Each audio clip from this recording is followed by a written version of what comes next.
Okay, so this evening's chat, well, this morning, it's about 2 a.m. here. This morning's chat is on Dukkha, which is commonly translated as suffering. Now, what we want to look at here is how the practicer experiences dukkha and when.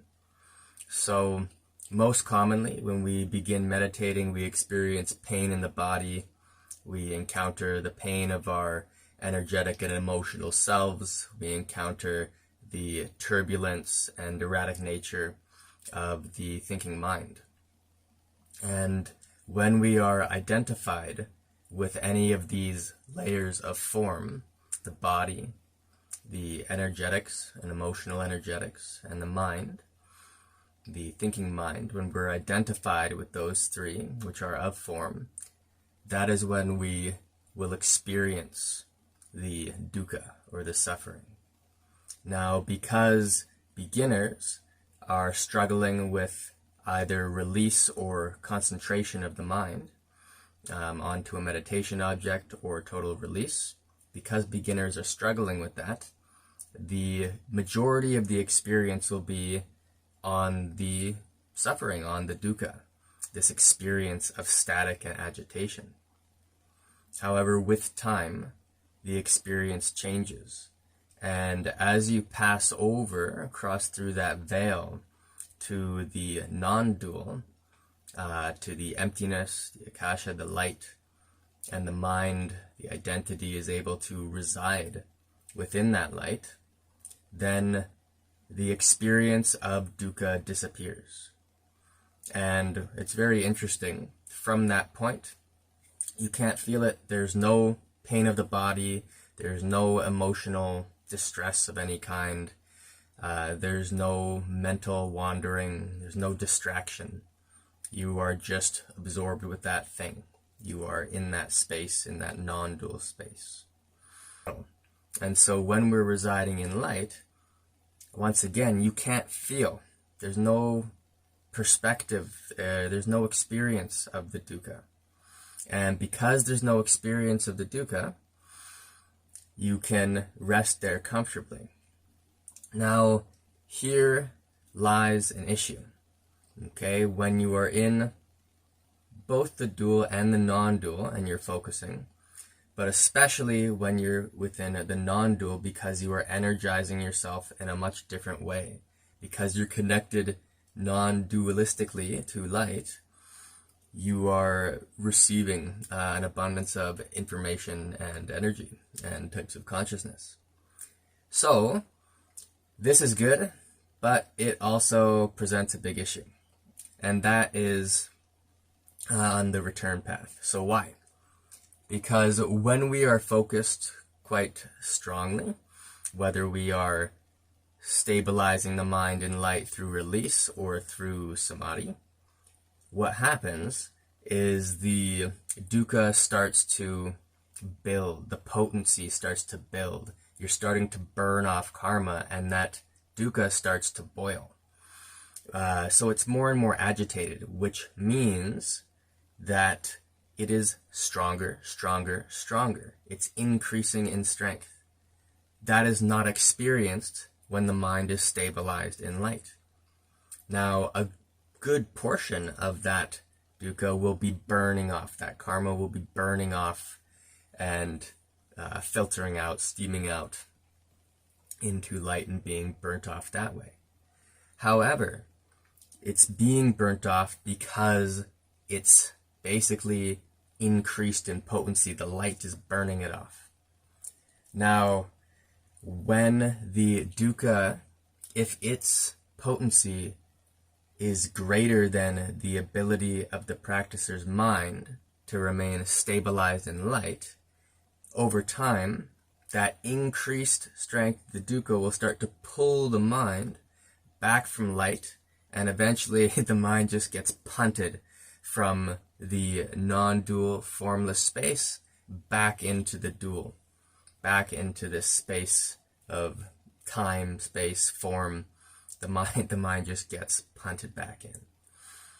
So why is that an issue? Because now, instead of being identified with light, and in this formless state, you identify with the increased potency of dukkha, the increased agitation and stress of this dukkha. So as we move back into the space of form, we're now suddenly just hit by a truck with this massively potent agitation. This is an issue because that is the force that will lead us to engage in any bad habits that we have not yet eradicated. So any addictive, habitual behaviors that do not serve ourselves and that do not serve others, we'll end up just diving into them with quite a abandon, right? And we'll just throw ourselves in. So whatever your habit is, whether that's spending all day on a couch watching nonsense, TV shows and stuff, or whether it is doing various types of drugs and activities, it could be just frivolous banter and conversation, and you know, what do people like to call it? When you talk about, there's a word for it, when you talk about other people, gossiping, that kind of stuff.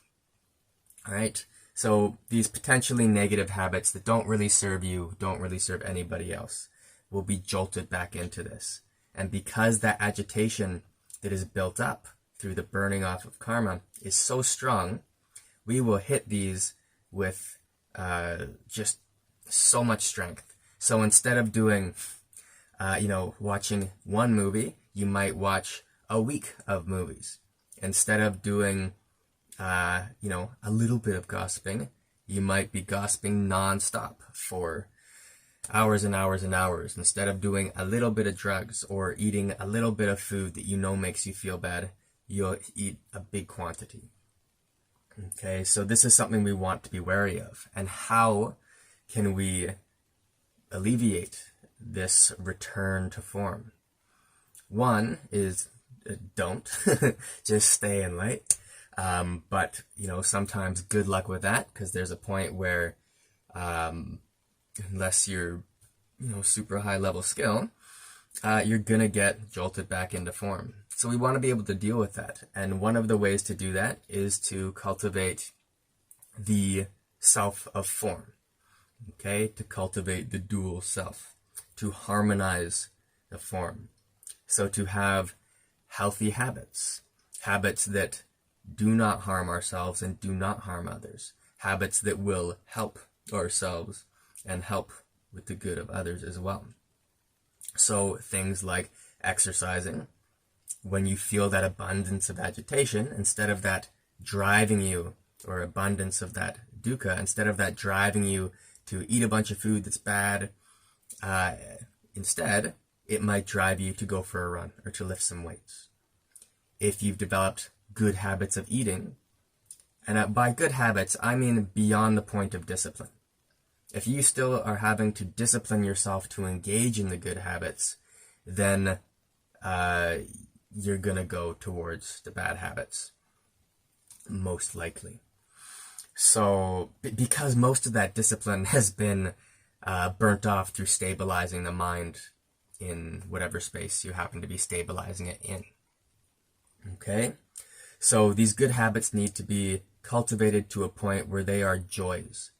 There is a joy in the exercise. If it's eating good food, there is a joy and appreciation in eating good food that exceeds the potential short-lived joy of eating crappy food that makes you feel bad. Okay? So this is really, really important. Harmonize yourself dualistically as best you can. Harmonize the body so it can be comfortable and at peace. Harmonize the emotions and the energetic systems so they can be comfortable and at peace. Harmonize the thinking mind. Cultivate it. Develop it. You develop these things through habits. What are you thinking of? If you don't know, journal it throughout the day. Oh, what am I thinking of right now? Or practice. You'll develop a very clear understanding of the habits of the mind. If you have negative habits of the mind, those will be amplified through the burning off of karma, and then through the return into that boiling pot, right? Negative habits of the mind will be amplified. So clean them up. Practice thinking good thoughts. Thoughts that serve you, thoughts that serve others. If it's the emotional aspect of you, and there's disharmony there, note what those disharmonies are, and practice their polar side. Practice the emotional qualities that, again, best serve you and best serve others. Practice the physical qualities that best serve you and best serve others. Okay, so key points of this talk were, one, and this is probably one of the most important, is that dukkha, suffering, is only experienced from a place of form, from a place of dualistic identification, from a place of non-dual identification, from a place of emptiness, from a place of light, from a place of Akasha.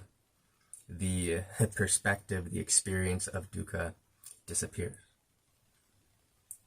The other very important point is that when we are residing within light and dukkha is present, even though we aren't experiencing it, it is still building. It is growing in strength, and that potency, that pot is starting to bubble. It's starting to boil. When the mind returns to identify with the dualistic form, it will experience all of that dukkha all at once in one massive jolt. At that moment, be very cognizant of what habits you engage in to distract yourself from that dukkha. Okay, I hope this has been helpful for you, and thanks for your time. Have a good morning, good night. I'm gonna keep practicing in the middle of the woods here at a lake, just having some fun. All right, enjoy.